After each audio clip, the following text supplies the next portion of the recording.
Welcome to episode 5 for the Pretentious Full Time. I have with me Samin today. We shot a episode before the Liverpool game, Samin and I, but I never got around editing it, so it never made out One and a half of hours down the the drain. library. Yeah, but then you know what's surprising, Samin, and what is good? We We didn't won the predict game. United winning. United We won. won the game. Wait, so are we I have saying Nikhilendra that joining me, Sunday doesn't? joining Samin in this post, two victory high. Uh, take it away, man. Let's start with United's resurgence. What has changed? Uh, I don't recognize my club anymore. Is what I can say. Three victories, by the way. Can't forget the Sunderland. In a row. Uh, Four in our last five. Four in our last five. You're this close from getting that guy This a close to haircut that already. haircut. This close, yeah.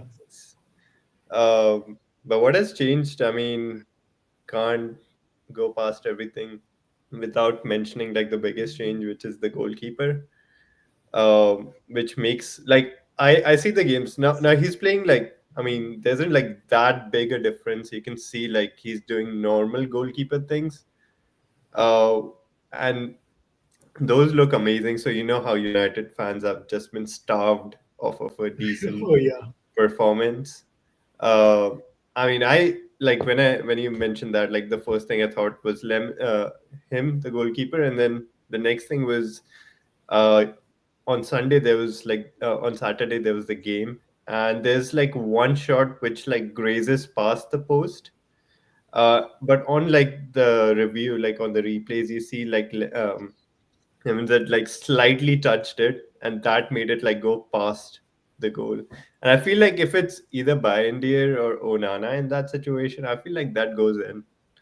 And so it's like Yeah. the small things that you notice as a fan that you think like, yeah, there are some positive changes happening now. So I'm not going even going back, to talk let's about just like take the it game by technical game. ठीक है? stuff. First, I want to hear Liverpool का जो game था, what stood out for you was the fact that United got those two chances in and they were like sort of able to restrict Liverpool to one goal. Most of the chances that they missed sort of felt like it was their own making, Liverpool. But yeah, what did you think about the Liverpool games? I think the main thing about the Liverpool game was there was no Allison. Like the same way that Lamens kind of changed our lives, if you have Allison holding it down for you at the back, your defense plays like with a lot more confidence and a lot more ease in general. This new guy, he was in La Liga last year. Wasn't great when Liverpool announced that they signed him and he was staying on for like 6 months and then coming over in the summer. I was like, why would you do that? You have Kelleher, who they had last year, who's great. Like, I don't know why they sold Kelleher to get the other guy in. Keller saved a Bruno penalty this year. He saved a Ronaldo penalty Yeah. this year, and before that, the last penalty he saved was Mbappe. Like, just penalties aside, he's a really good keeper. He's a good presence to have in your box. And when you have someone like that in your box, your defenders play with a certain amount of like ease. They kind of put to rest like that, and it helps them a lot. So I saw it happen to us so many times when we had Onana and Bender, and to some extent De Gea towards like the end of his spell. And the keeper's not that commanding, your defense is kind of a little more on edge. And because the defense is on edge, your entire team sort of gets that feeling to it that if we fuck up in the midfield or at attack, our defense is exposed. And no matter how good of a defense we have, if our keeper's not up to the task, then we could concede every single shot. And sort of because of that, they kind of just, I don't know, they felt toothless to some extent. Like, yeah, they got a lot of shots off and a lot of them hit the post. I can't believe how many times Gakpo hit the post. That was like debut season Pogba level. He was hitting everything onto the post. That's it. But it's like, sure, at some point it had to go in, and obviously it was Gakpo who scored. But like for the rest of the time, they just looked not threatening, which is not something I ever thought I'd say about a Liverpool side with Salah in it, because he's been torturing me for years. I had him in my FPL team. I captained him because I thought he'd score against us. He didn't do shit. I dropped in my mini league. I dropped to like third because he didn't do anything for me. I was banking on him. So like they And kind of seem with off. Salah, it feels like every touch he's taking is just a bit, like a tad bit heavy. Like like the touches he would take like last season in those close spaces, you would expect him to make some space and then get a shot off. Now it feels like he's unable to do that. Maybe it's because of the dynamic of the team, like shifting from him not being the main man or whatever. But yeah, You know No, but the last season behind him also he had Trent. So I think that's one thing he is also missing. He used to be involved a lot more into the possession game of Liverpool, which is something that's not happening this season. Yeah, that is hugely important. Like, sure, you got Frimpong to play right back, but anyone with a functioning brain set could tell you Frimpong was not a right back when he played for Leverkusen. He was playing in the same positions at Salah while technically being a wing back. And Leverkusen had a good back five and a solid keeper behind them, which is why they had such a great defensive record.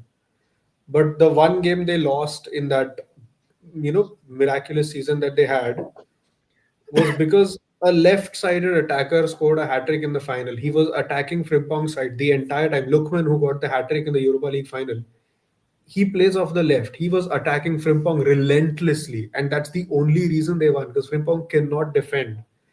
The reason he doesn't get called up that much to the Dutch national team. Like, yeah, he's still young and all, but Van Hal, when you have a manager for the national team like Van Hal, you want someone who's going to, be a solid fullback. And as good as Frimpong is going forward, he's not that good defensively. And he's like, sure, he's the Trent, I mean, archetype of player, but he doesn't have Trent's offensive range, which sort of reduces overall value to the team. So, kind of that I think has been their biggest problem, because they can't play out those balls from right back like they used to. And Salah's getting less involved. Everything goes through the midfield now. And because everything goes through the midfield, Salah can't make his runs like he used to under Trent.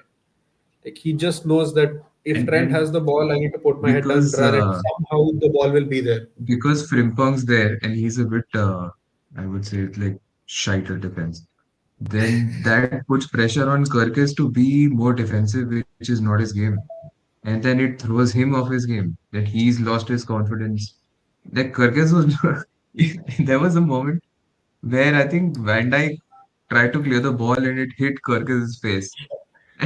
I was just out of it, dude. but वो the वो funny उसका part on top of perfect एक that, metaphor था for this time there. because it was even funnier when Van Dijk looked at Kirkis and started being like, "What are you doing?" And Kirkis was like, "What could I have done in that situation?" It was point क्या blank. करेगा भाई वो?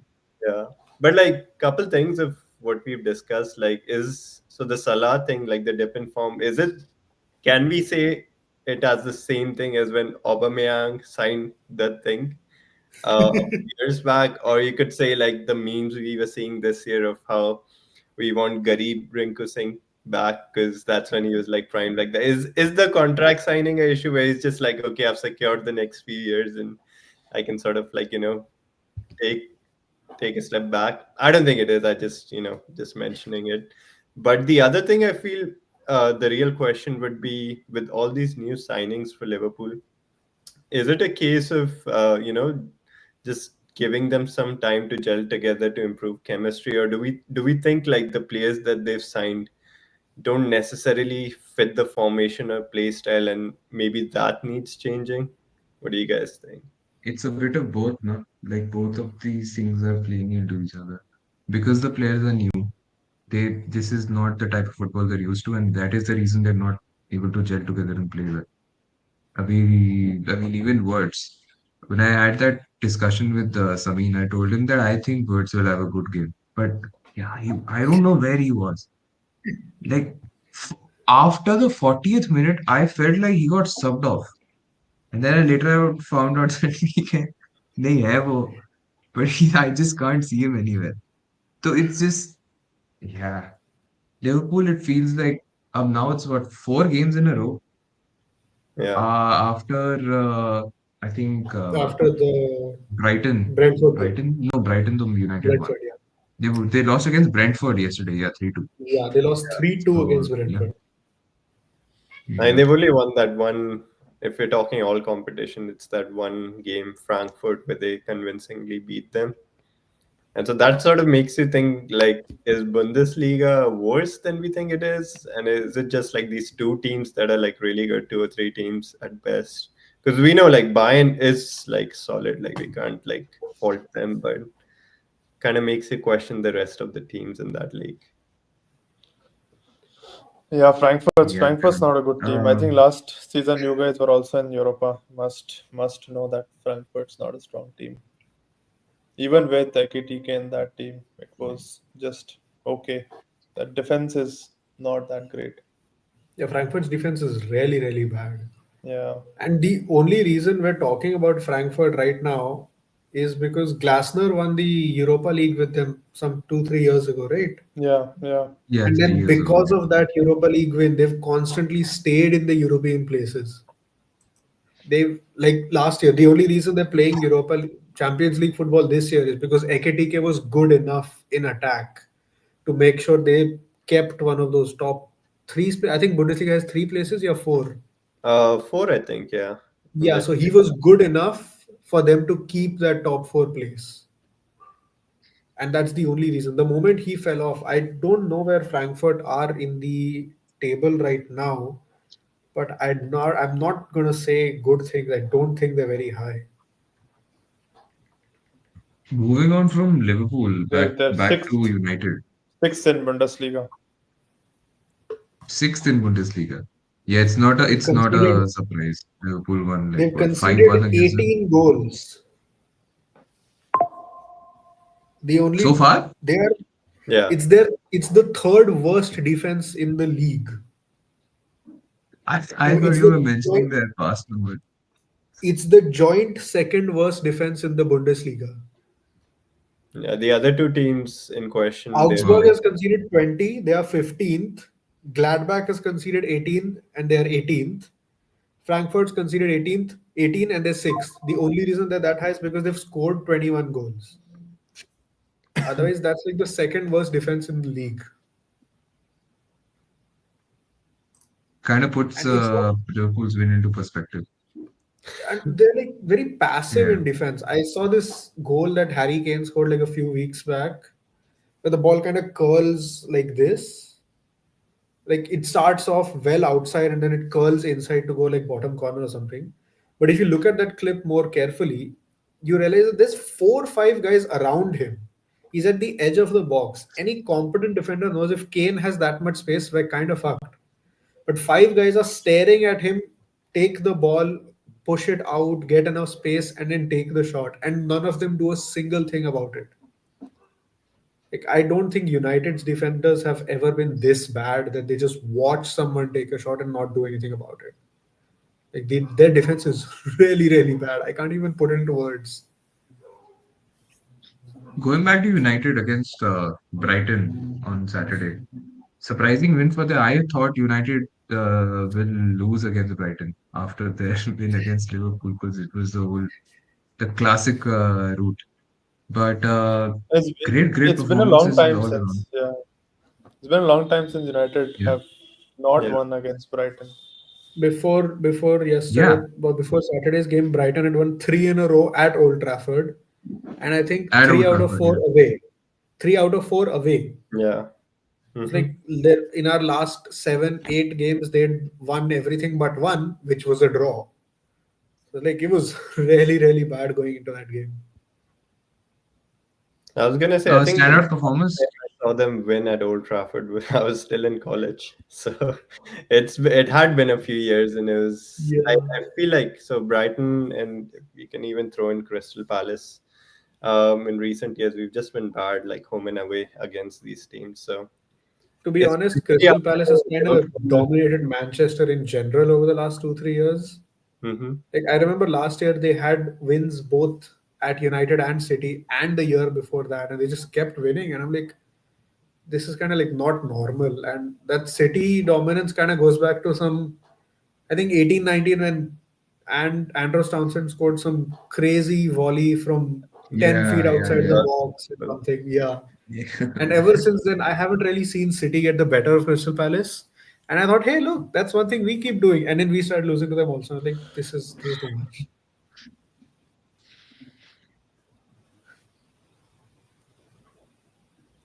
but Well, no, but going back to your point, Varun, it had all the makings of like coming out as a bad result. Like we just defeated Liverpool, so historic, like in recent years, we've had a hangover the game after a big win. That paired up with like the Brighton, the past few results, like I did feel like we could even like draw. Like draw was seeming like a solid possibility. So to get 3-0, 3 goals at like 60th minute felt really wonderful. But that what happened after like kind of shows you like you've gotten better, but like we're like not even close to where we want to be, which would be like actually winning the title. And so we saw that with the biggest fault I can put in towards this team, which is like we're horrible defending set pieces. And so both the goals we conceded were set pieces. One a direct free kick, and then the mhm. second was a free header near the near post. So uh, possibly could have done a little bit better on that first free kick, but like I still wouldn't give it like I wouldn't give that much of a stick to Lemons. Uh, Definitely could have defended better on that second goal. Don't think the goalkeeper could have done that much on that, but Zirkzee could have closed Brighton down for that second goal. Uh, Shout out after that to Bruno, like for the fourth one, like he won't get an assist for that, but if you see the replays on that fourth goal, like right before the pass from heaven, like he looks back to monitor where everyone is. He sees Embuemo make like a slight run, and so he kind of lets the ball go past. And so the worst case scenario he's thinking is like this will at least kill a few more seconds because the ball will be held up a little more towards the Brighton goal, but then Embuemo having a great game, like takes that first touch that gives him that extra space, and then after that it's game over. 4-2. And Love what the a result. finish! What a finish! Yeah, I, loved I it. actually initially thought it went in off the crossbar. Hmm. But then I looked later, I think it Yeah. hit the camera that's kind of in goal, and that's why it like bounced niche so suddenly. But initial thoughts, I was like, that's insane. I Yeah. was, I mean, after the second goal went in the corner, I was like, I was at like a this angle watching the game. The second goal went in, and I stood like fully sat up straight. And then when the fourth goal went in, I was like, okay, I can relax a bit now. Yeah. We don't make it easy on ourselves, though, do we? Never. Well, I mean, And also moving what on from, sorry, just quickly yeah, want to mention like go on. how much better it is Yeah, to see yeah. this front three that we have now. Like we were for a few years, we were the XG football club. We could create whatever we want. Bruno would do everything like some of our other players would do. And then even with like a 1v1 against a goalkeeper, doesn't matter if it's like 5 yards between the goalkeeper and the forward or like 30. You just knew like our forwards are gonna fumble it. Like the amount of times I've like cursed at say Garnacho, Anthony, whatever, when it seems like for Embuemo Acuna like an easy goal, and then you see that happen, you're like, what am I doing? And so after seeing that for so long, you kind of get used to, oh, maybe this is how attackers play. Maybe defenders have caught up to an extent where we can't see goals anymore. And then you see like other teams play, you're like, yeah, we're not good. So it's a refreshing change of pace, seeing these guys play for us. So really There appreciate. was a running theory that our attackers were so bad at 1v1s because they played against Onana during practice and everything goes in against him. So they just kind of come into the games with that overconfidence. Ki, "Ha, I've scored in practice. I can do the same thing here." Yeah. And then they come against actual competent goalkeepers. And then they're like, oh, this is not like practice at all. And that's why they missed everything. Well, that's why you got Cunha, right? He's a Premier League proven player. Mbumo is a Premier League proven player, and the calmness that they have finishing is great. Great to see Cunha get his first goal. That was nice. I think Double O Casemiro got seven. an assist and a goal, right? Yeah, he assisted Cunha's goal, and Yeah, somehow Cunha. they Yeah, deemed that his shot was on target before the deflection, so they gave him the goal. It did well, not look like it was on target though. I don't know if you guys. And then moving on from Sorry, sorry, sorry again. have you seen the criticism the Athletic is getting in media recently? Uh, Yeah, so basically, the Athletic, Oh Varun, yeah. you guys are familiar. There was one video, YouTube video Yeah. regarding I, So, that. I think I think Varun and I discussed it on the Liverpool episode that never got published. hmm, They Yeah. published an article about how Wirtz's 007 isn't as bad as it seems to be, and they mentioned Thierry Henry in like the same vein, saying he also had that bad of a start to the season, but we all saw what he went on to become, and kind of how extremely biased they've gotten with a lot of their pieces. And like when the sun and the mirror kind of became big, I used to look at the athletic, like, these guys still do reliable stuff. I can read their thing and go, you know what? This was written by a competent person who's not harboring any inherent biases. But they put out a 45-minute video on why Wirtz's poor start to the season is not something to be worried about and everything else. And that's kind of where I was like, okay, you know what? They're starting to go downhill from there. No, no, the article was about how the 007 trend is not something that you should rely upon. Quoting like Thierry Henry also had a 007 or whatever. It's very clickbaity shit nowadays. Yeah. And yeah, I mean, are they wrong in saying that okay, he might get 007? If it wasn't the Athletic, it was some run the mill like the Sun the Mirror. Would you have been See, I, surprised? I don't think they're inherently wrong in saying that 007's not that big of a deal. But when you look at how the whole thing started, Sky Germany did it with Sancho, and it kind of caught on from there. It applied to Hoyland, it applied to Cunha as well, and it applied to a lot of other players. And I don't necessarily think that's the issue, but I think with players like Sancho and with players like Words, when you go for that big of a price tag, you're going to have extra eyes on you. And I Hmm. think Pogba was like the first victim of that. yeah. His It's first season at United, he didn't have a single bad season at United. But because he went for 100 mil, they said this is not what we expect from a player who went for that much.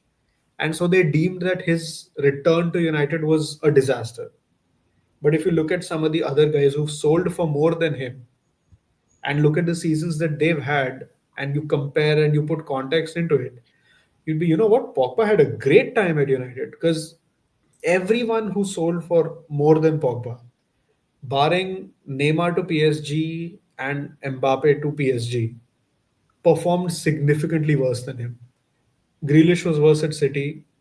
Wirtz is worse right now. Isaac's not doing anything. Sancho, don't even get me started. Anthony was worse. And even if you just look at like the quality of players that were selling for that much more, and you compare it with kind of the abuse that Pogba got, he was straight up abused. Yeah, Like he it's was what called, hurts us is like the selective bias there. Like, yeah, okay, if you're Hmm. doing this to Pogba, you did that. Like, what's that? Right as I start to mention the point, Graham Souness is the one I was thinking about. I yeah. remember few years I ago, remember the opening game first against game of the Leeds. season, he gets four He got assists. 4 assists, and he's like, I this is what I expect. You cost 100 mil. I want to see this from you every game. But then at the Like, same time, then you see that bias towards Woods. I don't think either one should have been sort of gotten all that abuse or like whatever. You know, you start a new job. They expect that you take some time to get used to what's happening, right? So it just doesn't make sense. And then you see, I think the funniest one was, it wasn't like a pundit, rather a fan. And I think I might have already mentioned it, but it was Isaac. Like once Isaac gets used to this league, it's over. I was like, where has he been playing for the last few years? So it's that feeling, right? Like, United having such a big fan base, like a lot of clubs do. So if you do any anti-United post, for example, it's gonna like get And all it just the other takes off fan very bases easily. together. You'll Yeah. get clicks. Perhaps you even get like United fans to see, "Oh, what are you talking about?" So it's a win-win scenario for a lot of these big media companies. So why wouldn't they do it? Athletic again with their agenda of, they had like a 40-minute video or something titled "Are United That Bad?"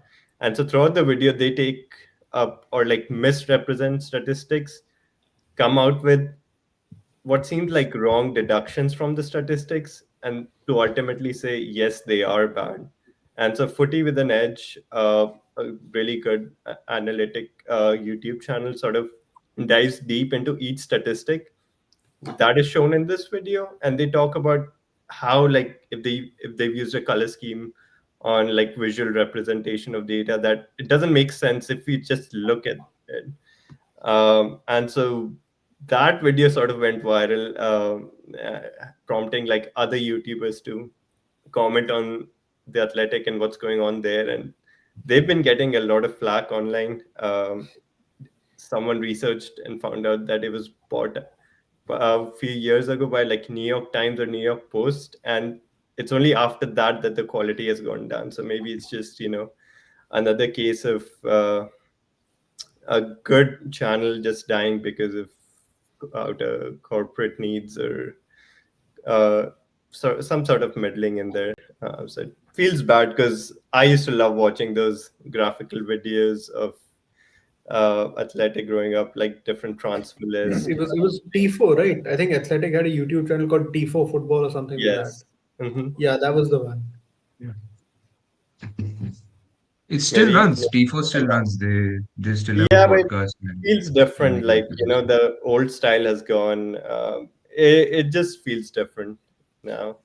Even nowadays, the topics that they make videos on are more for generating views rather than some sort of brainy analysis of something. Yeah. Feels very random stuff.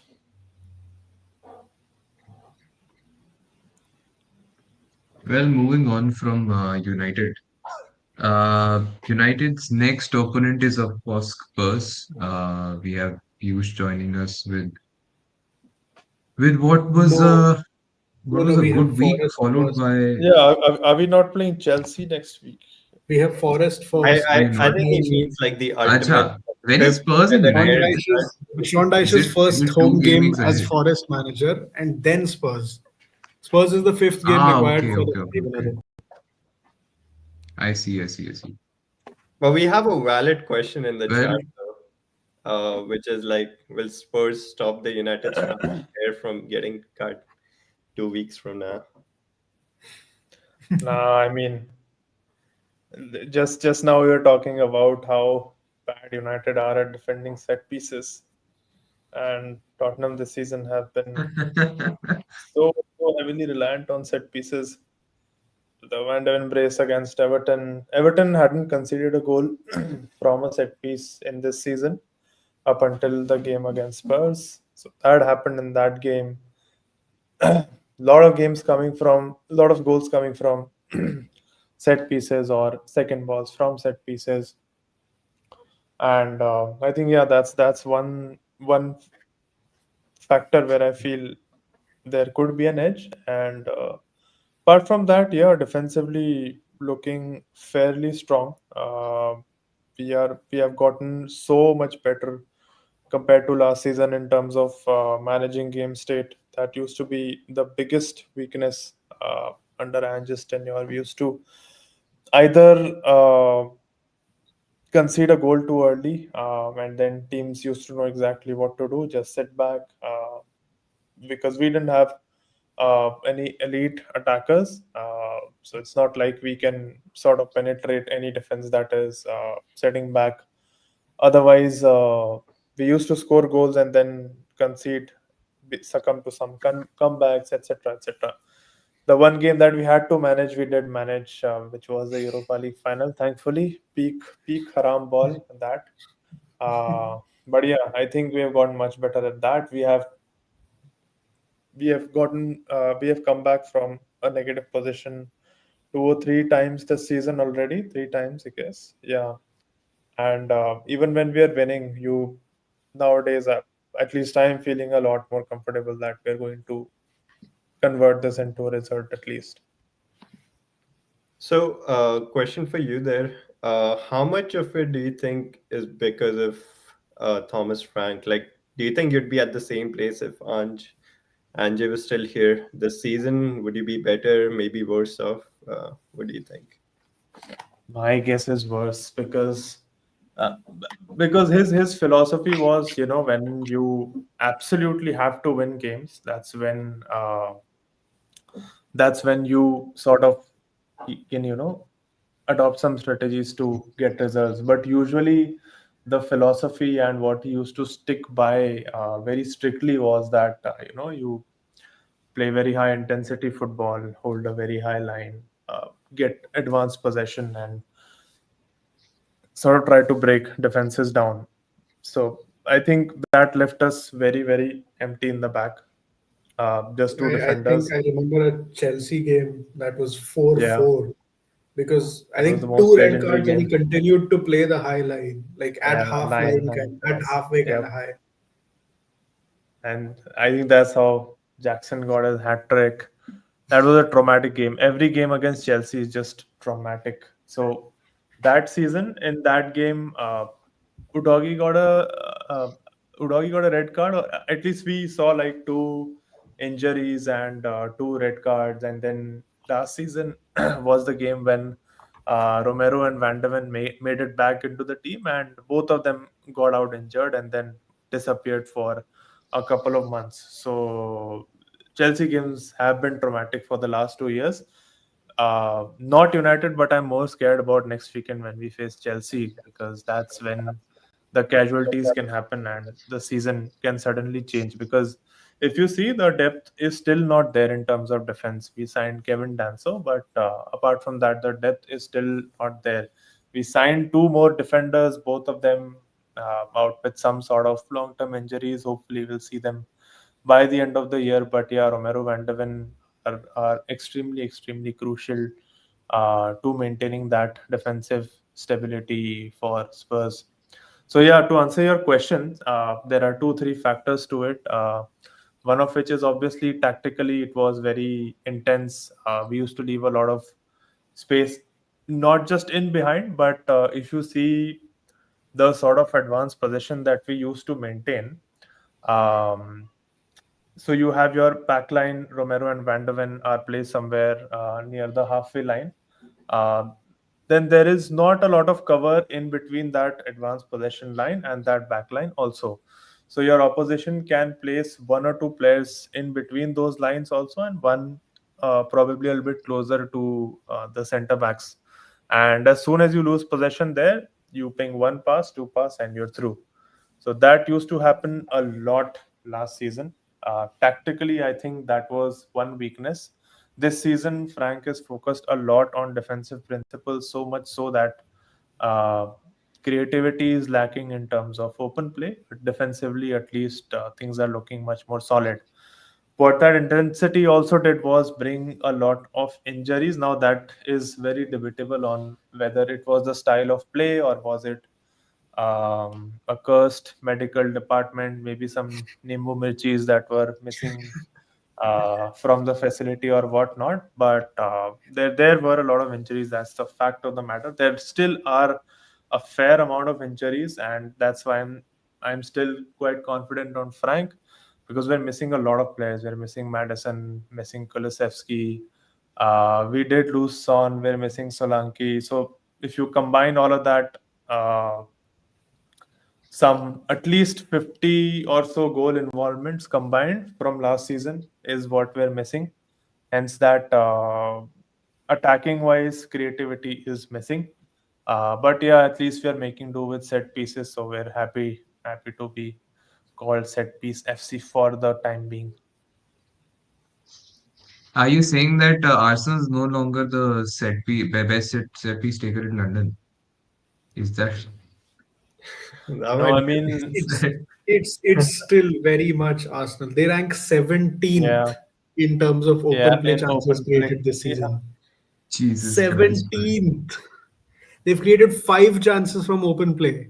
And I'll tell you why yeah. they've only created five chances from open play. Because their main focal point in the creative midfield would rather flick his hair and pass sideways than take a risk and put the ball forward for his pacey wingers to go to. Well, if we're moving on to Arsenal, uh, No, no, I want to what's add to on to your the Spurs point. I want to No, add no, on to you the okay, Spurs just yeah, point. comment go on, on go that. on, Yeah, go yeah. on, go on, go on. So first of all, I was really jealous when they got Thomas Frank.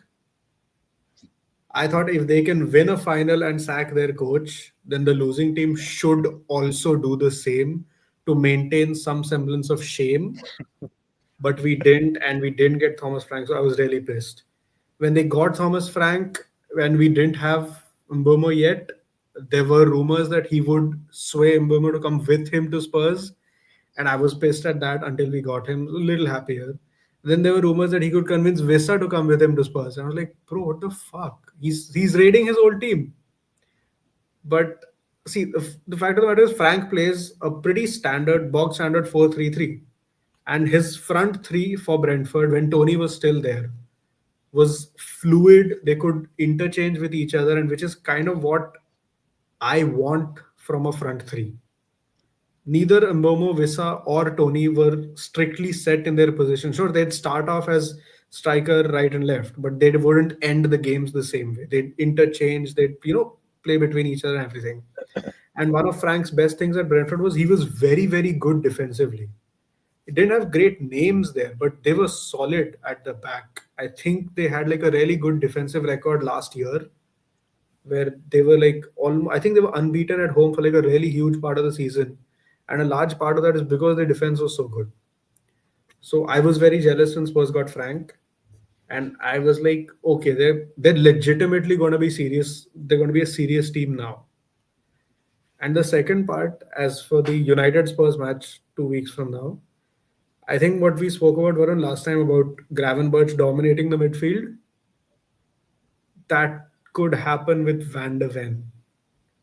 Because I remember 2 years ago, United lost to Spurs. I don't know, 2 year, 1 year ago, they lost to Spurs. And the first goal we conceded was when Yeah. Van de Ven got the ball outside his box and he His ran the box, length yeah. of the pitch through the entire United team and cut it back for a goal. And again, the problem is we don't have anyone in the midfield who can stop that kind of a run. If Casemiro breathes next to another player, he's getting a red card. Like there's no doubt about that. The referees do not like him. They don't fuck with him at all. If he tries any shenanigans, like sliding across, stopping a run like that, it's red. And Galti say if he touches the player and misses the ball, banned 3-4 games clean. Nobody else in our midfield can keep up with Van de Ven's pace. And that is kind of the biggest issue I have. Sure, their attackers are great. I didn't know they had Kolomuani, by the way. I was so like lost when my परसों subs bench देख रहा था and there's Kolomuani. I'm like, where did he come from? But attack is great. Attacking depth is semi decent. Thomas Frank is good at coaching attacks. Creativity, yeah, sure, there's no Madison, but Pedro Porro's good enough from right back. He can, swing those in swingers and out swingers when you need it from corners. He's good enough at that. I have him in my FPL team. He got me like 10 points against Everton. I was so thankful for that. So he's good when you need set piece creativity. United don't have good set piece defenders.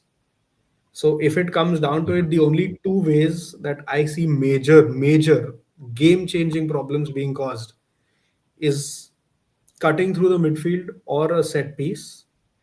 But even apart from that, Tottenham are a much better coached side and they're set up in a decent way. You don't leave anything to imagination. You have Four at the back, three in the middle, three in the front. With United, you never know what you're going to get. It's worked out for the last 2 weeks, but it could all go to shit in an instant, like it did against Brighton with that one corner, and like we lost our shit for a good 5 minutes until we got that fourth goal. So I think there is a very obvious answer here, and that is that Tottenham will win that game. Whether it'll be the fifth win or the fourth win remains to be seen because I don't trust Amarim to beat Sean Dyche in the first place. I want to show you As something I told since you you on message, mentioned it's going to be. since you mentioned Kolo Muani. I want to show you something.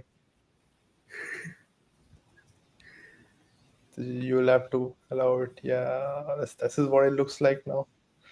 I got shocked when I saw this. Oh my god, he's balding. This is a changed man. This is a different That man. World Cup final did a number on him. They put him on fentanyl or something. I don't know what's wrong with him. Steroids.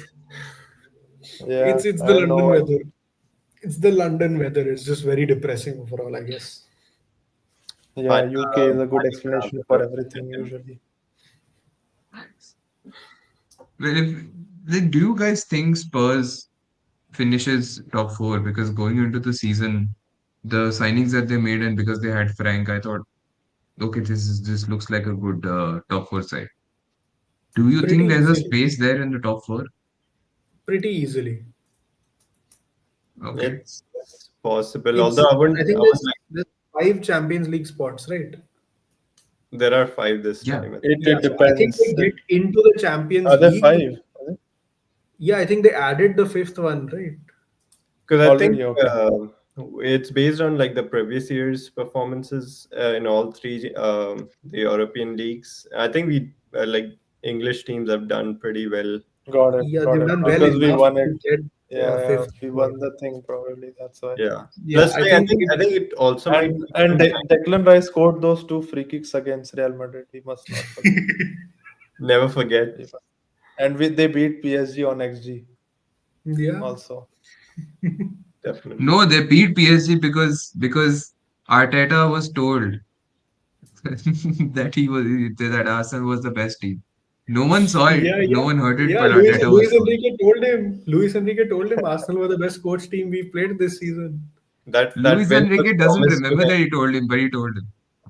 No, but there was such a stark contrast. So this is one game PSG and Arsenal where Arteta's like we were told that we were the better team, and then there's the Super Cup final where Enrique is like we don't deserve this win.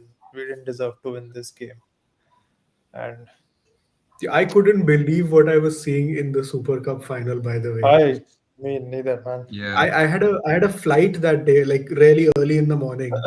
And just as I got on, shit hit the fan.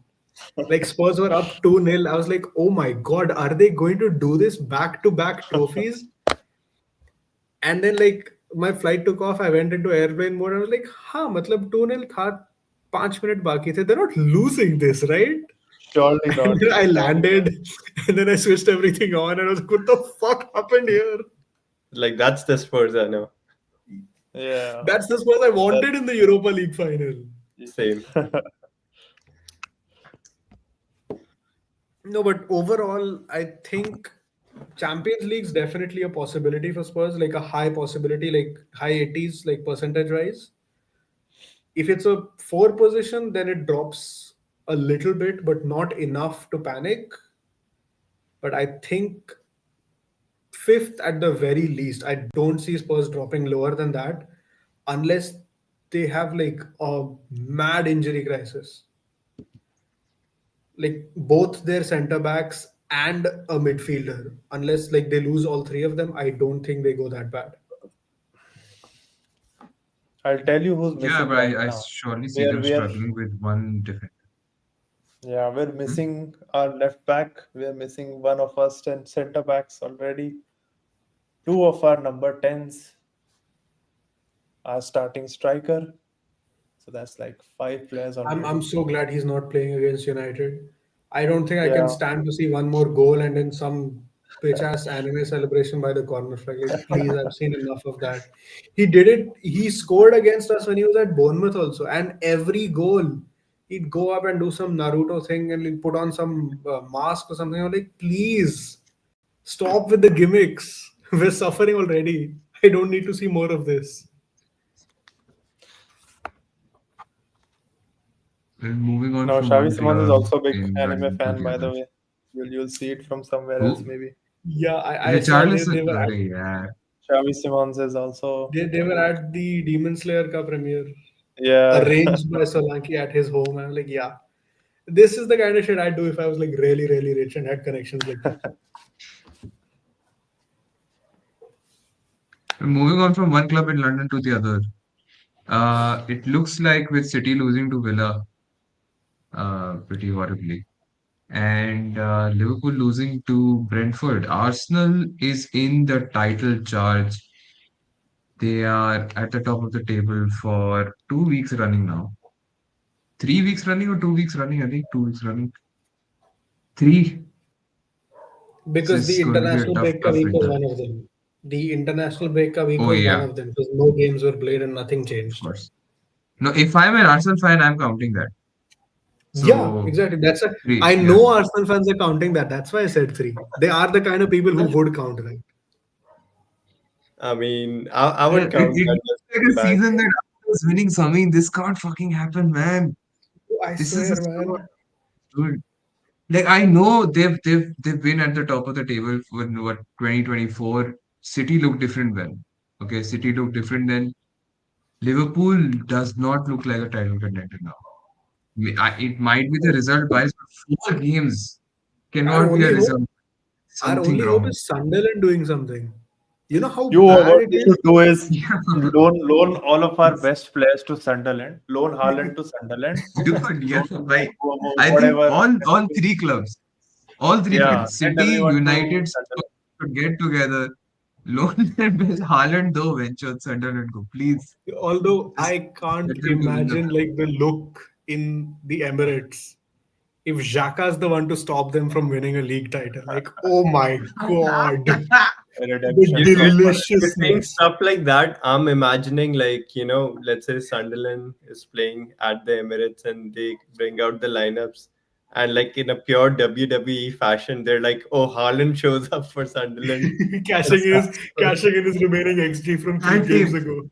Just But also, I mean, we need to give a shout out to both Arsenal and Bournemouth to the fact that it's 9 games into the season, and the top two still looks like all teams have played zero, and that's why Bournemouth and Arsenal are top two. Yeah, And so I think in that case, Arsenal used to be it's second. second because Bournemouth is second. AFC Bournemouth. AFC Bournemouth. Yeah, Yeah, and they kept their yeah. name AFC Bournemouth because of that reason. Yeah, they That were was just the like running joke because like this. even after the title, Really? like even after the summer break and like Yeah, the whole table AFC is reset, nothing, Arsenal by was the way. still second in the table. And I remember it used to be like back when Bournemouth was in the championship and all. Arsenal fans were like, "Oh yeah, now we're at least the top of the table because nobody else starts with A." And then Bournemouth came up, and they were like, "Okay," but they're like all one season thing, 2 season thing, and then they stayed up consistently year after year. So Arsenal fans not only end the season as second in the table, they also start the season as second in the table, and there's like a lot of joy for me in that. Pure shithousery. Well, are we ready for a world where Arsenal is champions, Piyush? I don't think so. Mm. No, I'm I already I think mean, living through a world I mean, where they're I'm already OKC won the playing. title. I'm about to live in a world where Lando Norris might win a World Drivers' Championship. I'm not ready for an Arsenal Premier League champion world. Please, I don't want that. I lived through City treble winning things, but I think the Arsenal title is what might finally end me. Yeah, I feel differently. I'm not gonna lie. Like I'm not too opposed to seeing Arsenal. Like I mean, I joke around about all the clubs just to sort of hide away from the fact that we sucked for so long. It's a coping mechanism for sure, but feels like with City and Liverpool dominating over so many years. I mean, they played great football. Like shout out to them, but it's starting to feel like an era of like a changing of the guard, where Arsenal, like, I mean, for all the shit they've taken over the years, like they've finally built a team. Like if you look at this squad now, can you really look at one position and say like, oh, like if this one player is gone, they're cooked for the season? Like even the squad depth is so good. Like with everything going on, like if they win, like yeah, I'm gonna hate it, but like maybe 10% of me is like, well deserved, guys. Like it was 20 years in the making. I'll let you have it. But the thing that's gonna hurt the most is the fans. And not, I mean, I have some Arsenal friends who are fans. They're fine. Like I mean, we do the regular amount of banter. It's just It's the I'm online gonna fans. miss peak AFTV. Like even my Arsenal friends who are like fans, I'm butchering that. They used to enjoy AFTV even during the banter era because it was just The that good. Wenger out era. The Wenger out So era. Oh my god, what a time to be alive.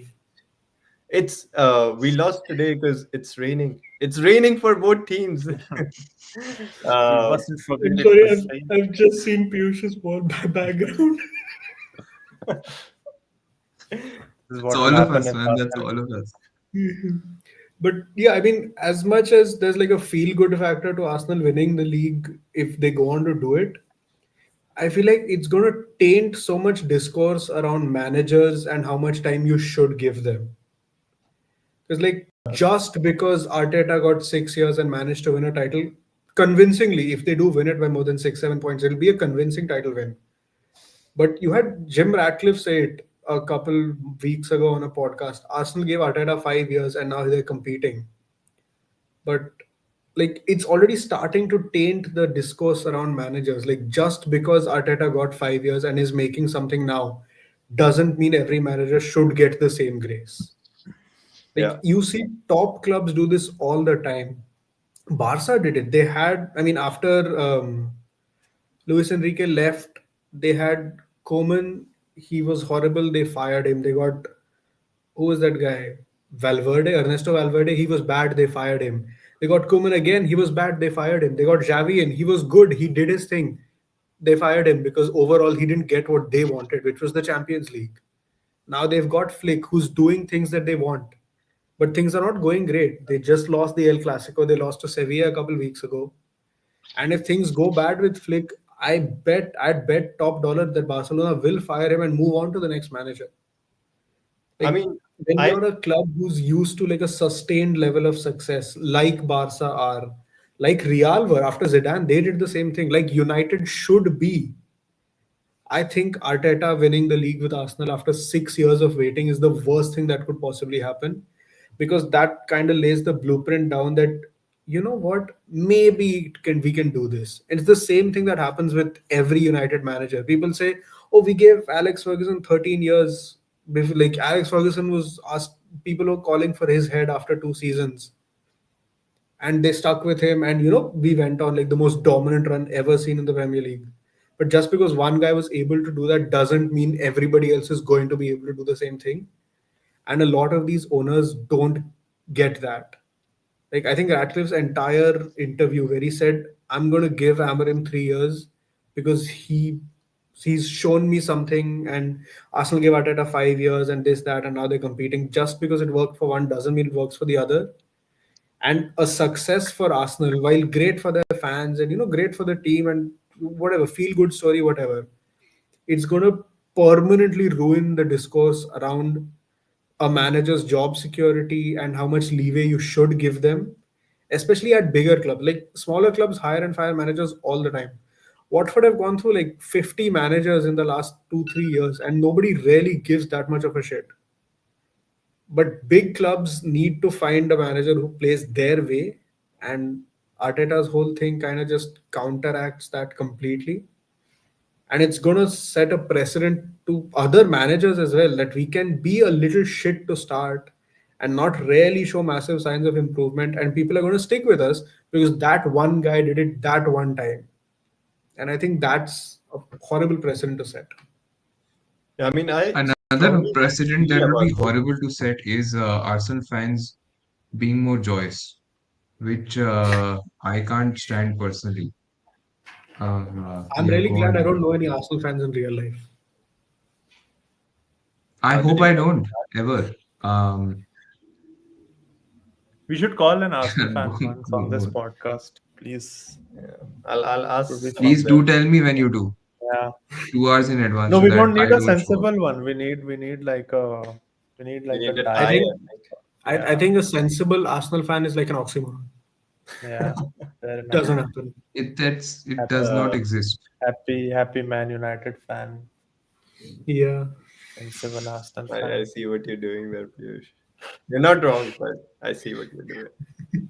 No, I think to the point that Samin was making, I think giving managers time is a big factor, I feel, but it's like not the only factor. It also has to go along with the club's culture, right? Like Barca and Real Madrid can sack managers and bounce back because of the external factors, which are like, even if they perform bad, like a top four finish is almost assured. Top They three already finish have is a good almost squad. assured. There Sorry. is nobody else in that league challenging them for a third place. Yeah. It's either Barca, Real, or Atleti. That's it. Mhm. Like even though the But league is Barcelona good, it's finished still like, fourth or fifth, I think, in one season where they played Europa League. Yeah, they played Europa yeah. League ball the next year and we knocked them out. I remember that Anthony goal. Yeah. Crazy shit was happening. We But went to that the too, Camp Nou playing Weghorst at number 10. and that too, that season they were bad, and the only reason they were in Europa is because they performed bad in the UCL group stages. Not that they were so Yeah, they bad didn't that come they were like, down because of league Oh, qualification. They okay. came yeah, down because the groups pushed them down. yeah, yeah, They Yeah. was they were still in the Champions League and then they came down. yeah. Got it. So But I I, don't think we'll ever see Barca or Real at such a bad stage that they either fail to qualify for Champions League at all or qualify only for the Europa or Conference League like that. Like it just won't happen. And a large factor of that is they trust their academies. Like Barca would not have been here right now if they didn't trust Yamal, if they didn't trust Pau Kubarsi and all of those guys. And then you look at other clubs who are selling left backs that locked up Lamine Yamal in the Clasico. yeah, that's us. And I just have to think like, what the fuck are we doing here? Yeah, I feel obviously so because of how competitive the Prem is, like maybe like only looking at like winning a Premier League title isn't the best factor. Like we can look at Klopp now, maybe like 20 years down the line, people like who are like us, like United or United fans can argue, oh, you guys talk about this guy Klopp a lot, but like he only ever won like one UCL and one Premier League, and he was not that good. Like look at this other guy called Pep. He won six or whatever, four, five, six of them. So he was like six times better, which I mean, if you don't know the whole story, sounds about right. Like at the end of the day, down the line, you only think about trophies. But I feel like Pep was so good because Klopp was like right behind him all the time. Maybe he didn't even have like a squad at times which was comparable or like Nowhere near. Man City, but he was always there. Like so many multiple years where it went down to the last day of the season. Until they Yeah. got that People Coutinho people cash forget that injection. Liverpool were in shambles before Yeah, I remember they Klopp was finished eight. there. We would beat them convincingly all Yeah. the time back then. And then like this guy shows up, Klopp, as the guy who the previous season was sacked midway because his Dortmund were like 15th in the league. He's still given like such a big farewell. So you're like, I mean, this guy, sure, he's won two Bundesliga titles, maybe 3, 4 years prior to that. But he's like 15th, and you guys are like saying goodbye to him like he's like the best ever. And for Dortmund, he was like he also got them to a Champions League final. And He Dortmund is did. like just a feeder team to Bayern, like a lot of Bundesliga teams are, and he still managed to.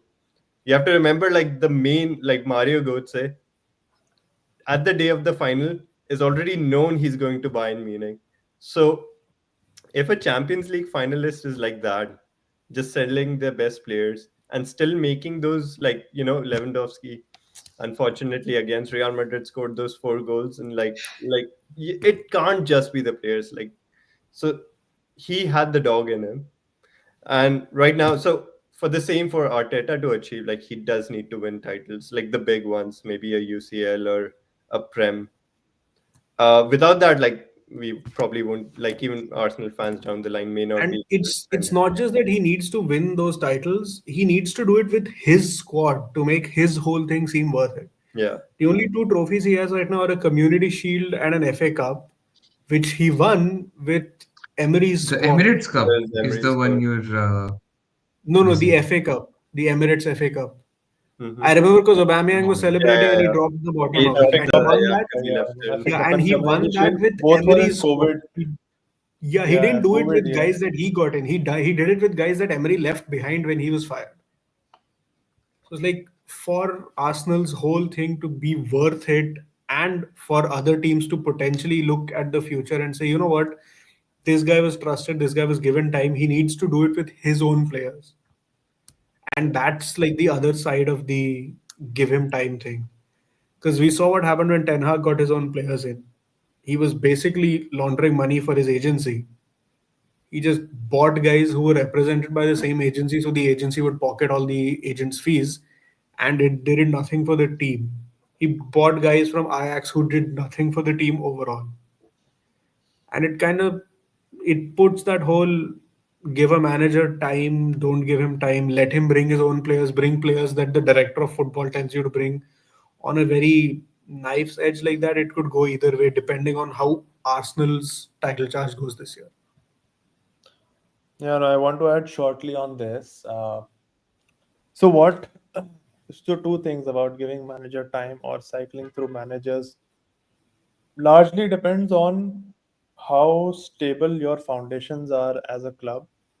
So I think now sort of Liverpool are in that place. Bayern Munich have been in that place for a long, long time, so they can sort of cycle through managers. They have a certain philosophy in mind. In Bundesliga, we want to play possession-based football, we want to dominate teams, etc. Real Madrid have been doing it since a long time. So you have the philosophy, you have a good rotation of players that keeps coming through the academies or through transfers. So you're outside of the pitch, the things are looking very stable. You have good revenue channels, etc., etc. So these three, four pillars, if you have, then you can also cycle through managers which fit your sort of philosophy of playing. So let's say you want to play possession-based football, then you can cycle through possession-based football managers. You can cycle through a Pep, you can cycle through a company, etc. And after that, someone else can come, and you have a good crop of players who can uh, follow instructions very well. And maybe you need to bring one or two more players to sort of play the manager's football. But I think unless you have those foundations, it you should stick with one manager until you uh, develop that philosophy in a very stable manner, the way to doing which is obviously winning titles. So I think with Arsenal also there is some sort of style and foundation which is different from what it used to be like 10 15 years ago in the peak of Arsene Wenger.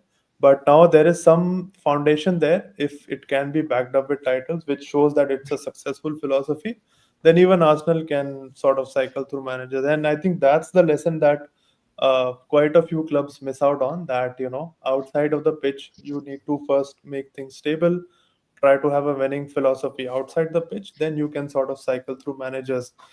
Example on the opposite side is West Ham, which have sort of gone flip flop on managers. You bring in managers who play more positive possession based football, and then you realize, oh shit, we don't have the players. We'll try to bring one or two players for that football, and then that doesn't work out. Then you bring in someone to save your ass. Uh, you bring in a David Moyes or someone to sort of now save you from relegation, keep you in the Premier League, and now you have to bring in more defensive players which don't work out for the next manager. So the cycle keeps going on.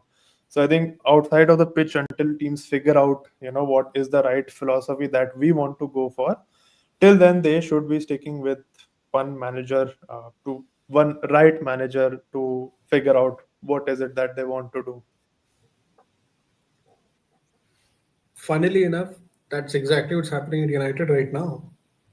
I mean, sure, after 26 years of Fergie, it's obvious that whoever came next was going to have a hard time because you can't match his like persona, you can't match his man managing, you can't match his tactical mind. Sure, but every manager who's come in since then has sort of moved away from what United is as a club, which is youth, courage, success. You trust the academy, you play counter attacking football, and you go out there and you do what you've been watching this team do.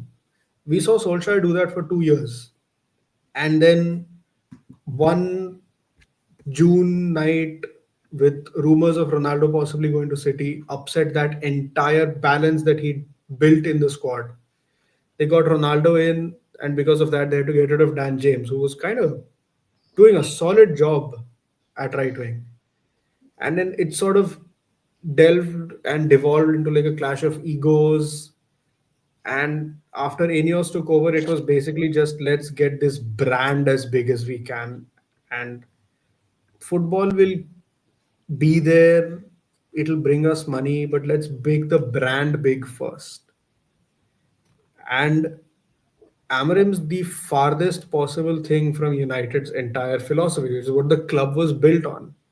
He's not trusting the youth, which is very clear in the way he's trying to get rid of Menu. You have fans who are so worried about certain up and coming academy graduates like JJ Gabriel, you have Shia Lacey. Those guys are really good in the under 18s. JJ Gabriel is 14 and he's the top scorer in the under 18 Premier Leagues right now.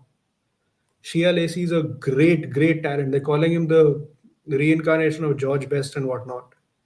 But when you have a manager who's shown you that he's not going to stick with the youth, he's not going to play something that the club has been doing for hundreds of years, it kind of takes your interest away from the game and away from the club, and you kind of fall out of love with football. And it does become important for United to have a stable foundation, but it's kind of like a catch 22. The stable foundation will come when the footballing philosophy matches that of the club. But you can't get a manager who plays that philosophy until you have a stable foundation. So you're kind of just going in circles around the fact that you don't really know which trigger to pull first. You pull the trigger on the manager, get someone in who knows what should be done at the club, or do you give the manager time, let him do his thing, and try to stabilize everything else around it, like the finances and the behind the scenes stuff?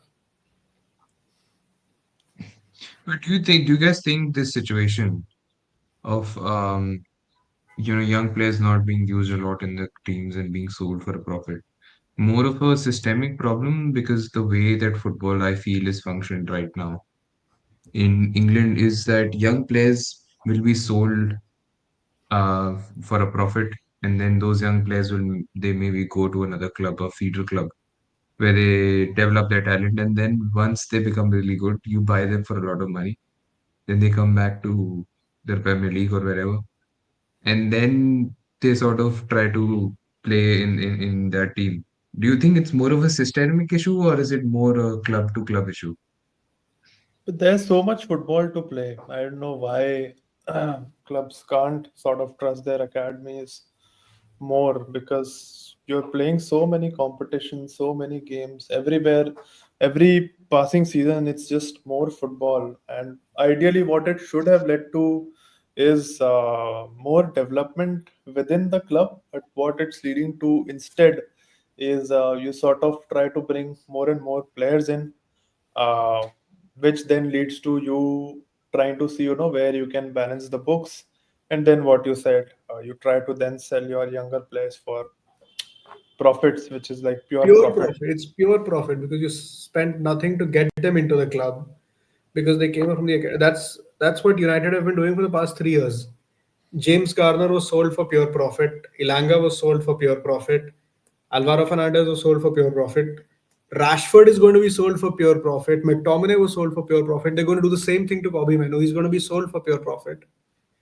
And the worst part is, sure, pure profit is good and all. It looks good. But when you look at the quality of the player and you look at the money you're getting for them, you feel like you've been robbed because Rashford is not a 26 million player. He is not in no way, shape, or form. Even in his worst season, when he was recovering from back surgery, he was not a 26 million player. He's at least 50 at his very worst. And the club's going to sell him for 26 next year because profit chain. And it's kind of like when you start looking at football as more of a business than anything else, kind of goes to shit. I remember I wrote my business law ka research paper on this third year. Mein. Yeah, I remember. Huh? Yeah, and I it's like, do also want to say though, I think a lot of the United transfers, even though we like the players, were done to fix past mistakes. And when I say past mistakes, I'm talking about like the contracts, the extravagant contracts that were given out.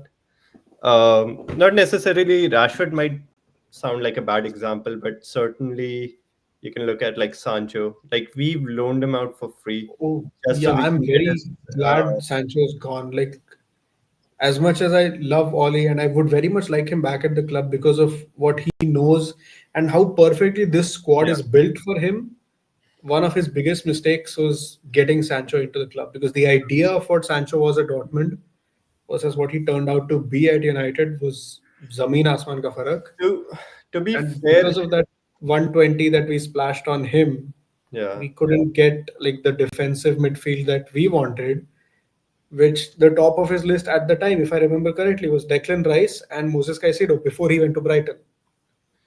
No, I think to So be fair, it was also like the upper management on those because I remember, like, especially for the Sancho signing, I feel like the fans were complacent, like partly responsible. I remember our social media, like, doesn't oh matter yeah, what we posted, the social media would just the comments would be like, sign Sancho, sign Sancho. So that maybe played into that. But I wouldn't necessarily just blame Oli just because he wanted the right players. If we go back, like even before he was a manager, he was telling the club, "Hey yeah, he guys, was telling the club to sign Haaland straight out of Molde's exactly." academy. Like Like, imagine if this he guy's had good, that. get him. Yeah, Is not the only one. I think he did mention Rice, and it was rejected. And there was, he wanted Rice when Caicedo was available for 1.25 million. The board said he's not proven enough. Brighton took him, developed him, and sold him for 100. so there, And that's where you see the point that you were making initially, right? Where you're like, why are we selling our youngsters? I think I think they've watched Moneyball way too many times the movie, so they're trying to buy wins in the Premier League, and to buy wins in the Premier League, they don't want like unproven players. They want like someone who's already in the Premier League or maybe in some of the other top European leagues playing. So they're ready to splash money on what they think will guarantee them wins. But leagues differ. Like we look at sitting in India or like wherever, we think like all of Europe is the same. And when you're actually there, like I'm not one of the people, but I'm sure if I were living there, I would notice that Dutch football is significantly different than Premier League, than like the Spanish oh football yeah, or it's whatever. it's it's kind of like built on who like your best player Yeah, was like you have decades ago. Cruyff there, Like you have Dutch like football and to an extent Spanish football or a certain sect of Spanish football is built heavily on Cruyff's foundations. exactly. And so to And like expect like a player to go from one to the other, be the same player that he is too much. You can't like ask someone who's like, I'm gonna throw like a computer science example, but like working in this one company building this application is thrown into the other one, is just like, oh, he's gonna know everything, like he can build this in like a month. Maybe some people can, but like it's like an unfair ask from these players. uh that's why I was so like enamored by what Fergie used to do during his time because essentially all he did was sign prem proven players. Like you look at his most important signings, you had Teddy Sheringham, I think, from Tottenham. You had Rio Ferdinand from West Ham. You had Cantona from Leeds, and like you had Michael Carrick from West Ham, and all of those guys. They were proven in the Prem, sure, but they played in a team that was set up the same way as what Fergie wanted his teams to be set up as, which is a 4-4-2. pretty basic bog standard English football, you know, Yeah. 4-4-2, score in that end, stop it from going in that end kind of shit. But once he got them, he knew what he wanted them to do and he was able to coach it out of them. Like you look at Michael Carrick on paper, you look at him in person, and you don't think of him as someone who can control a midfield. He's kind of tall, he's kind of lanky, but the things he did on the pitch, you're like, bro, what the hell? And Yeah, like might as you well look at throw like Scholes and Busquets in there with like the same description and yeah, it. exactly. And like you look at him and you kind of wonder, man, how did he never, get like a player of the season or something like that? And it's like he did his job, but he had flashier guys there to kind of do the heavy lifting. And he was just a very important piece of the puzzle. Without him, everything collapses, which is kind of what Scholes was to United, which is, I Yeah. think, a huge reason the English national team was never successful. Because in order to accommodate Gerrard and Lampard, they pushed Scholes out wide. And Scholes was the controller of everything. Lampard and Gerrard are forward pushing players. Scholes is perfectly fine sitting back and doing everything. And because they never played him in that role, they never got the best out of him. And because they never got the best out of him, they were never able to be successful on like the international stage. Yeah, I agree.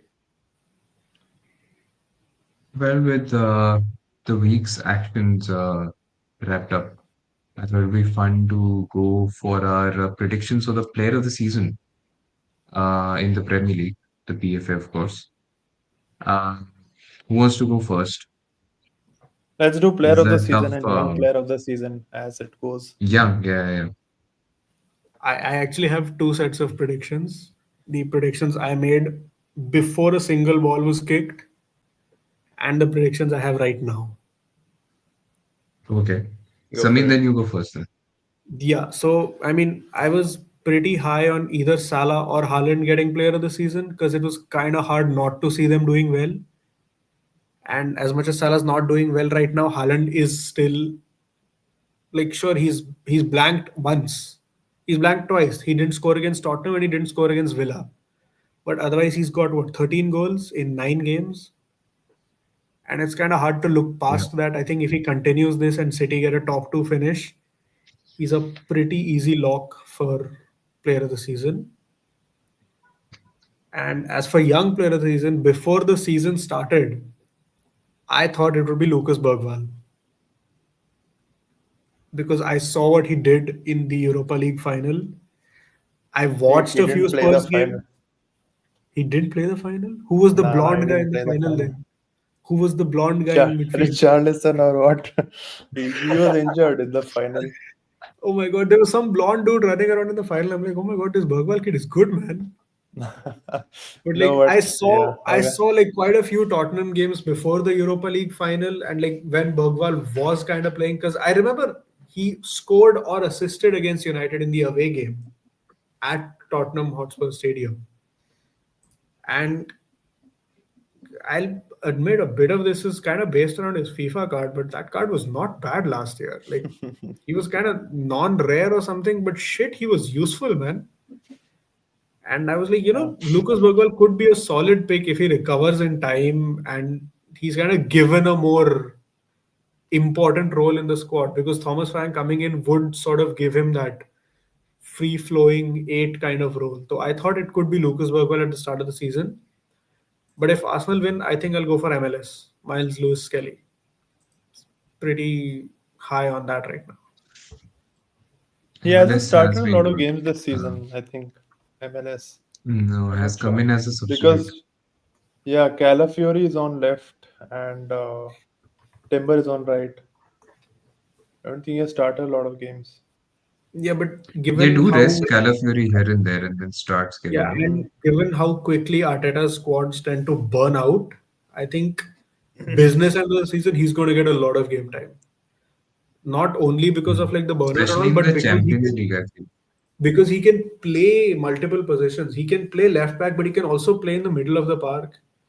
And I think one Odegaard injury or one Odegaard disaster class of a few games, and you'll see Lewis Kelly in and kind of push up with Declan Rice like that. It's tough to make that Arsenal midfield though, as Kelly. Yeah, Right. but I think he's There good are enough like to quality actually players make there. it. And I He mean, does he does prefer central, a rogue shout, all completely dependent on team performance, is Adam Morton. If Palace get even Yeah. close to European football, I think Adam Morton has a really, really good shout for it. And Samin, okay, you done. So what about Nikki? I mean, I want to give a shout out to something that we haven't talked about, like which is the prime aspect of Arsenal, which is their defense. Like they've conceded 3 goals this season in the Prem, and I think it's in 3 separate games. The 1-0 loss, and then there was like the 1 goal Newcastle scored, and they came back at the end. Um, and I think one other game, yeah, the City draw is the 3 goals they conceded. So I mean, they've consistently kept clean sheets. And it's not just that they've kept clean sheets, but they've kept a lot of 1-0s. When you're 1-0 up at the very end of the games, you think like the defense would be scrambling, thinking like the pressure is there because 1 goal and like there goes your win. And so purely for that reason, for them having sustained all this pressure and survived, like I'll consider Gabriel as the MVP. Um, if it stays like this until the end of the season, we'll see. Because defenders, it's hard to keep up because someone else messes up, and suddenly 5 games down the line, you don't think about what happened. You just remember the score line of the team. So it's hard for a defender to achieve that. But having said that, like he could do it. Good, unique shout, I would say. I, What uh, about your I'm young telling player you, of the I'm like season? so impressed by Arsenal, and at the same time hate them for that. Like it's a mixed feeling. Yeah, the worst kind of hate is when you actually have to respect them and you're like, Exactly. Like I can't just you've like got me, randomly you've say got stuff. me appreciating what you do, and that's like a whole other level of hate for you. Yeah. What about your young player of the season, Nikki? I don't have one at the moment. I feel like I need some time on that. Like ask me again in some time. I'll probably have a better take. Next I don't have next one at the weekend. moment. Next weekend maybe, yeah. This is Um your homework. We'll let's test you at the beginning of the episode. if we survive the 2 weeks, I'm gonna just throw in like heaven in there just because I can. Like heaven assist against Brighton. That's what won us the game. It's still a better answer You than we got last time from Aditya, which was Luke Shaw as best left back of the league. left back. Yeah, yeah, yeah.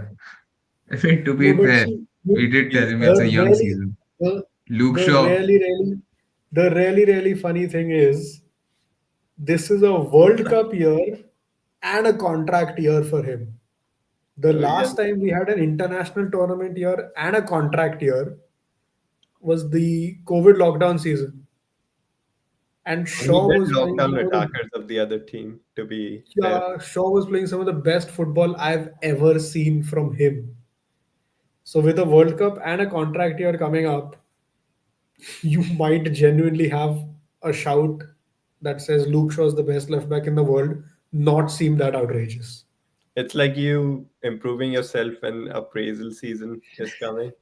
It's like got but to the lock in. problem is if appraisal season आएगा तेरा टूटा हुआ टांग टूटा हुआ ही रहेगा वो वो ठीक नहीं होने वाला That's when No, like no, some other substances like enter your body, and then you're like, we are what's that? yeah for Luke the Shaw that's Shaw big cycle. back man For him, it's like God's blessings and like some force that needs to heal himself. But like, The I don't know Shaw how he pulls cycle it is off. Like very he's out for a whole predictable. season, comes back to play for England in the Euros.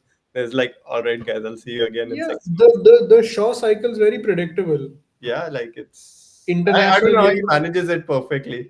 international tournament contract year, play the best football you've ever seen, get rewarded with a bumper contract, make the England team, get injured for the next 4 years, play sporadically, and then we're back into that international tournament contract year season. and he's again all of a sudden the best player in the world. And it's a 4 year cycle. It happened in We the should just 2020 change 2021 how season, we just before count that. leap years.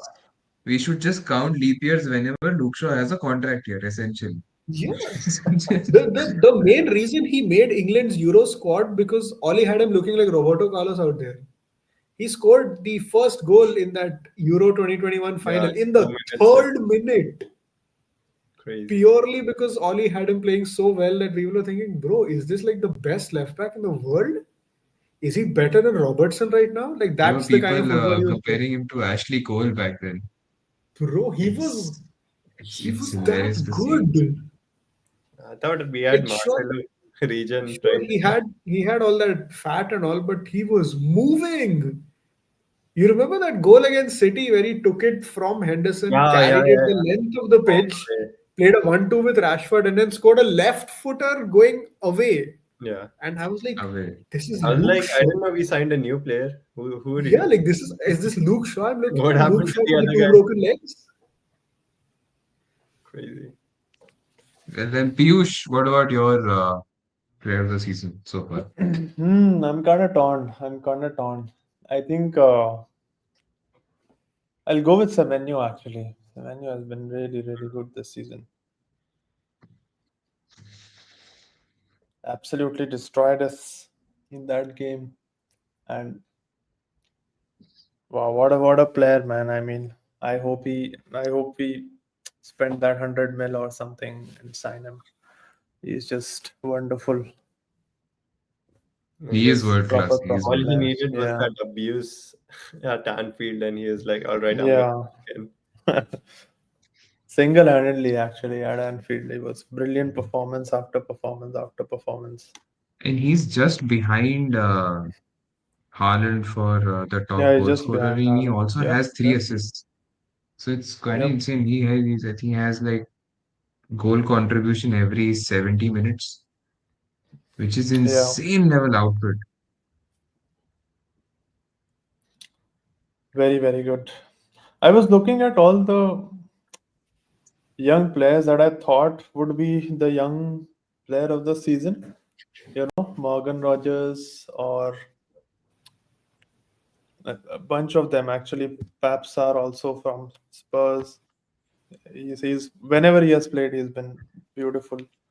Uh, Doku is still, I think, a little bit older, but everyone is 23 somehow. Everyone is 23.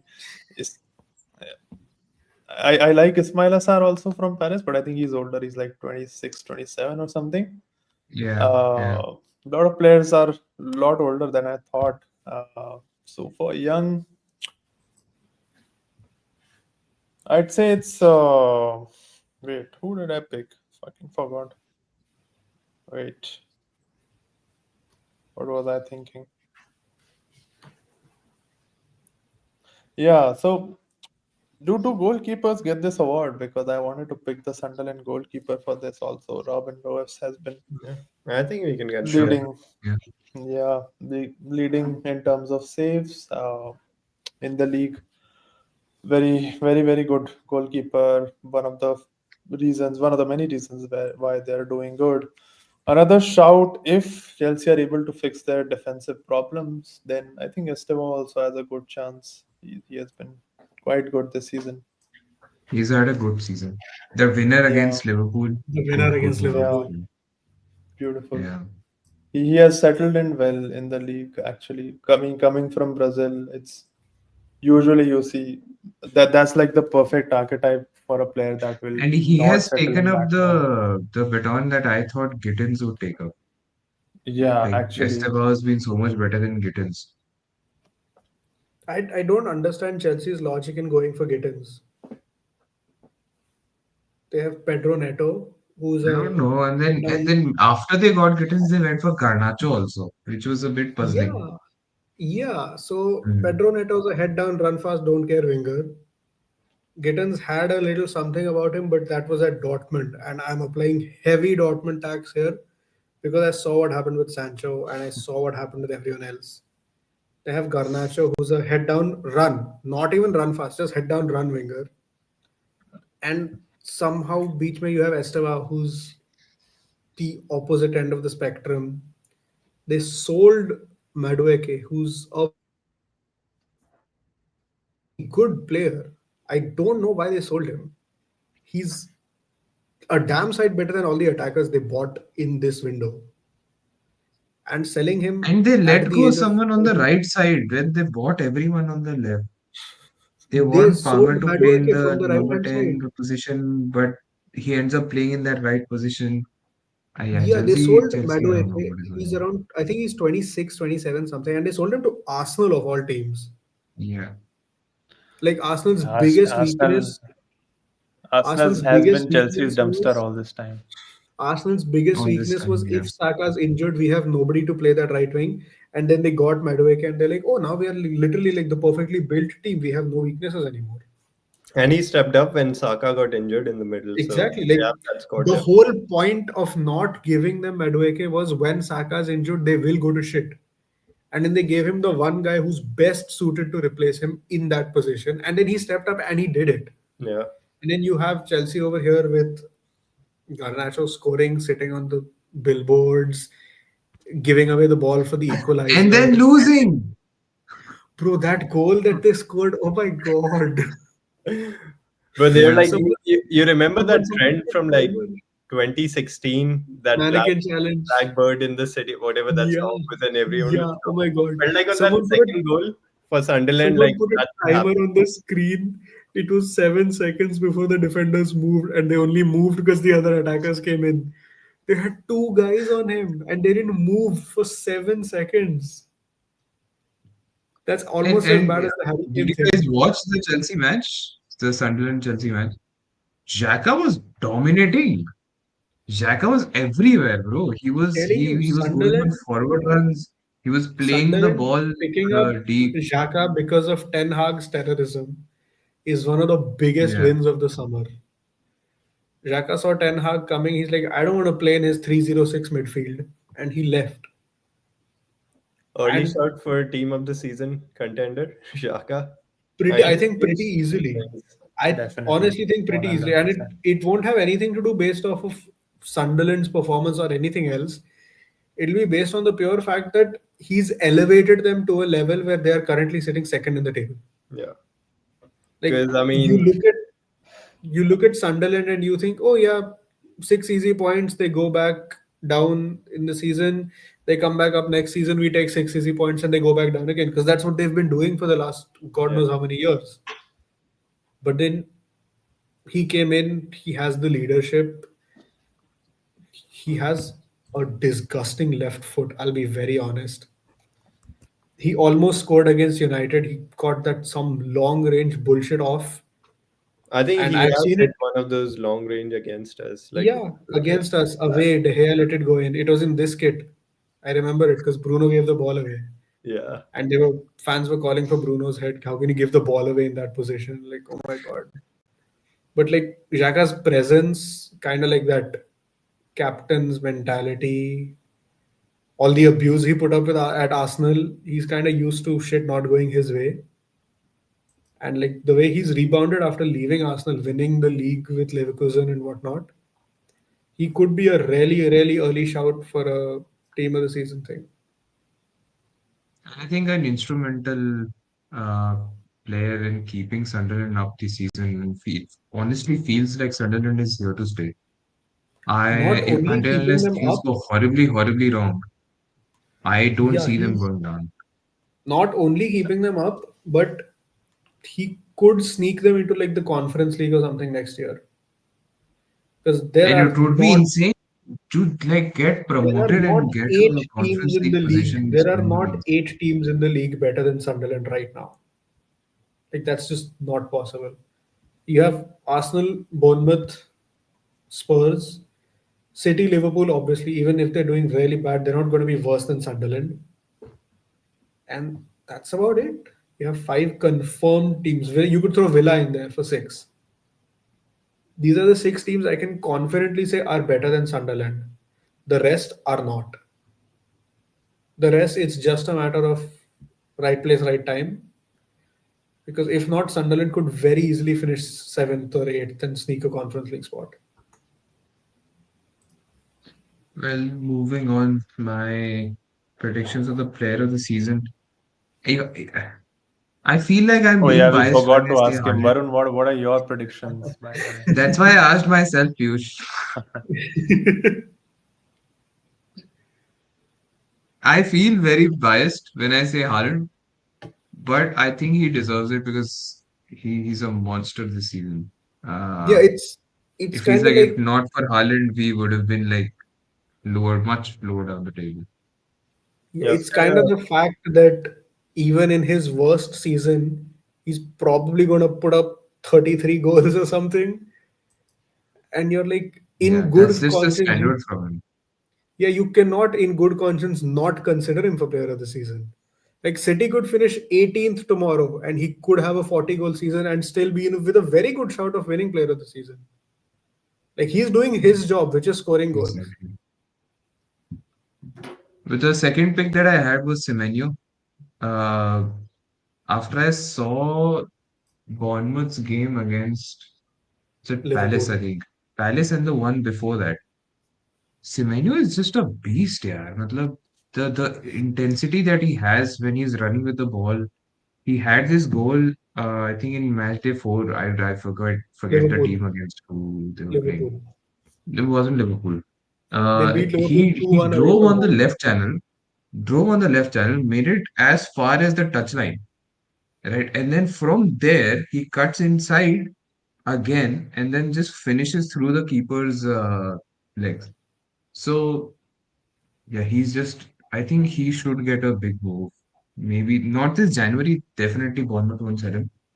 But come this summer transfer season, I think he'll get a big move. Young player of the season, for me, it's very easy. I think Adam Wharton, by a mile, is the young player of the season.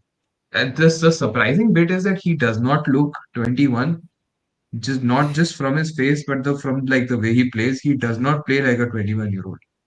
His decision making is just on point. His linking up with Mateta is giving Palace a lot of good results this season. So yeah, well, all the talking points that we had have been wrapped up. Do you guys have any games, any in the incidents you want to add?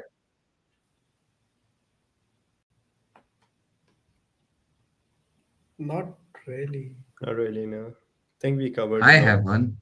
Liverpool Brentford. There Oh was a wait, do you 15 have minute something to add, Varun? 15 minute delay when the when the referee came on and they gave him 10 minutes to warm up. I could I was like, bro, why didn't he not warm up during the half? Did he not know that he was injured? Why did he need 10 minutes of running around the pitch to warm up? After that, they waited for the fourth official. He hadn't come. They started because he was too late. Then there was a shot of the cameraman where the fourth official was walking through the tunnel. It was beautiful. It was beautiful.